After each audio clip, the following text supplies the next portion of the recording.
This scene of U.S. troops toppling Iraqi dictator Saddam Hussein made news around the world. It also gave Abner Abraham the feeling of freedom for the first time. I'm so thankful for U.S. troops, for all our heroes and their sacrifice. They did such a great job. And America's military put him to work as a translator for U.S. and coalition forces. There was a safe house, Saddam's cousin, in my neighborhood. And that's when U.S. Army, they took over that safe house.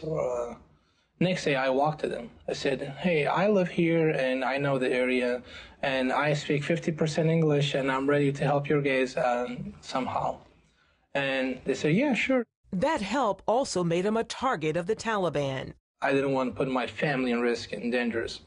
So I felt, there's a time for me to leave country. But getting out was not easy. Got blown up in 2007, a roadside bomb that hit our convoy, and I was in a wheelchair for 3 months, and I wasn't able. They told me you can't walk anymore. Miraculously, Abner recovered and moved to the U.S. under a special government visa program. He settled in Dallas, Texas. Abner joined a growing number of refugees in this area. Many come from Iraq, Burma, and Bhutan, all countries with political turmoil. Many Iraqi and Burmese refugees are drawn here because of family ties. The State Department assigns refugees to places where they have relatives, job opportunities, and a community.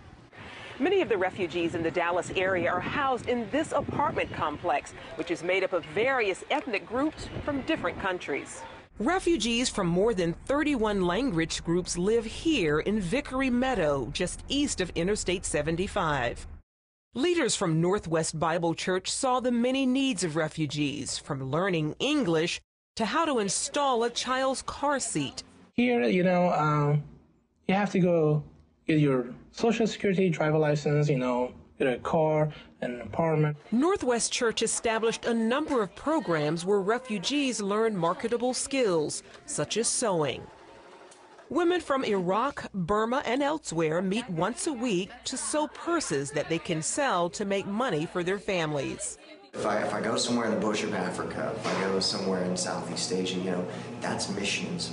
But really what God has called us to do is to live intentional, transformational lives where He's put us and as He's given us opportunities. War forced Jaleel Dawood to leave Iraq in 1982.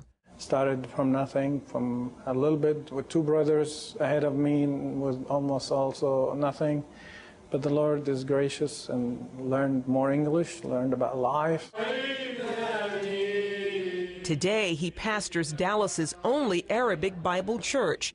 It's filled with others seeking refuge, people like Abner, who converted from Islam to Christianity.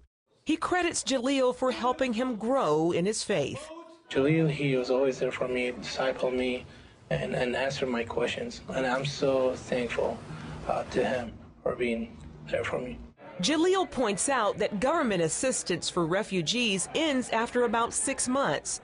That's why he steps in and tries to help them find homes and jobs.